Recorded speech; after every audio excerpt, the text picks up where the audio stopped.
દર્શક મિત્રો, ગઈકાલે અમે એક રિપોર્ટ બતાવેલો કે નડિયાદ વાણિયાવાળા સર્કલ છે ત્યાંથી ઘણી બધી કમ્પ્લેન્સ આવતી હતી નાગરિકોની કે સર્કલમાં સવારથી સાંજ 24 કલાક નંબર પ્લેટ વગરના ડમ્પરો ફરે છે. ઓવરલોડેડ જે મેટલ આવે, મેટલ ભરેલા ઓવરલોડેડ મેટલ ભરેલા ફરતા હોય છે, જેના કારણે તેના નાગરિકોને સખત તકલીફોનો સામનો કરવો પડે છે. અને ઓવરલોડેડ જે મેટલ પથ્થરો લઈને જે ડમ્પરો જાય છે, ગમે ત્યારે બી ત્યાં આગળ કોઈ પણ જાતનો અકસ્માત થયો અને જાનમાલનું નુકસાન થયું તો જવાબદાર કોણ? વત્તા નંબર પ્લેટ વગરના ડમ્પરો જે ગઈકાલના રિપોર્ટમાં મેં બતાવેલું કે બિંદાસ ત્યાં સિગ્નલ પર ઊભા રહે છે, પોલીસ કર્મીઓ જુએ છે છતાં પણ કશું થતું નથી. ને કઈ રીતે જે સાંઠગાંઠથી એ ડમ્પર ગઈકાલે ચકલાસી બાગોની બહાર નીકળી, આખો રિપોર્ટ મેં તમને બતાવેલો. આજનો રિપોર્ટ તમને બતાવું છું કે તમે જોઈ શકો છો વિઝ્યુઅલની અંદર કે નડિયાદના જે સરદાર પટેલ ભવનના જે ઊભો રોડ છે એ રોડ પર અત્યારે આ નંબર પ્લેટ વગરનું ડમ્પર બે રોકટોક બિંદાસ પડી જાય છે. હું મારે એટલું જ કહેવું છે કે તમે તમારા જે બી જે વાહનોના ડમ્પરોના માલિક છે કે ભાઈ તમારે ચોખ્ખું જ કામ કરવું છે અને તમે એકદમ સીધું કામ કરો છો, તો તમે ડમ્પર પ્લેટ જે નંબર પ્લેટ વગરના ડમ્પરો શા માટે ફેરવો છો? તમારે એવી તો કઈ ચોરી કરવી છે કે તમારે નંબર પ્લેટ વગરનો વાહન ફેરવવું એ કેટલો મોટો ક્રાઇમ છે?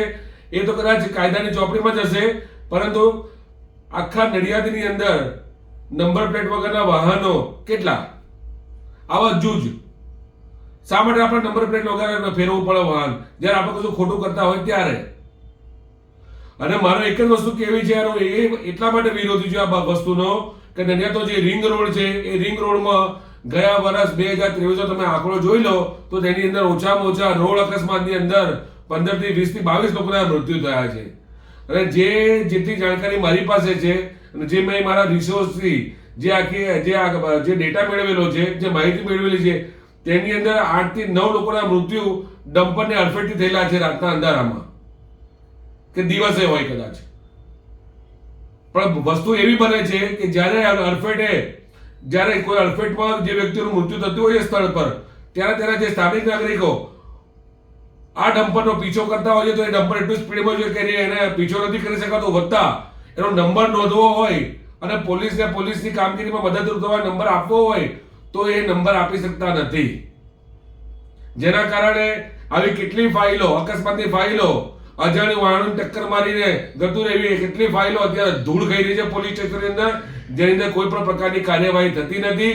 જેના કારણે જે વ્યક્તિએ પોતાનું માણસ ગુમાવ્યું છે તેને ટક્કર મારનાર કોણ કે એની પાછળના કયા લોકો જવાબદાર છે તેવા એક પણ લોકોનું નામ બહાર આવતું નથી. શું જીવન આટલું સસ્તું થઈ ગયું છે? ખેડા જિલ્લાની પોલીસે આ બાબતની અંદર કડકમાં કડક પગલાં લેવા જોઈએ.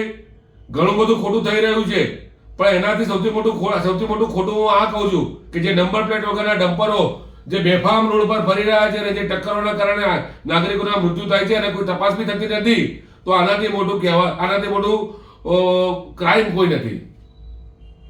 અને ગઈકાલે એક સરકારી મોટા અધિકારીએ મને કીધું, પોલીસ અધિકારીએ, કે આ જો નંબર પ્લેટ વગરના ડમ્પરો છે જે ટક્કર મારીને નાગરિકોનું મૃત્યુ થાય તો એને મર્ડર કહેવાય, કે જ્યારે અકસ્માતમાં ના લેવું જોઈએ, એવું એક જવાબદાર અધિકારીનું કહેવું છે. તો જોવું એ રહ્યું કે આ રિપોર્ટ બતાવ્યા પછી કેટલા ડમ્પરો ડિટેન થાય છે. ખેડા જિલ્લાના રિંગ રોડ પર શું આવા જે નંબર પ્લેટવાળા ડમ્પરો ફરે છે એને અટકાવવામાં આવે છે કે પછી આવનાર સમયમાં જે રીતે ટક્કરો મારીને લોકોના મૃત્યુ થાય છે એ થતા રહેશે? એ આવનાર સમયમાં જોવું રહ્યું.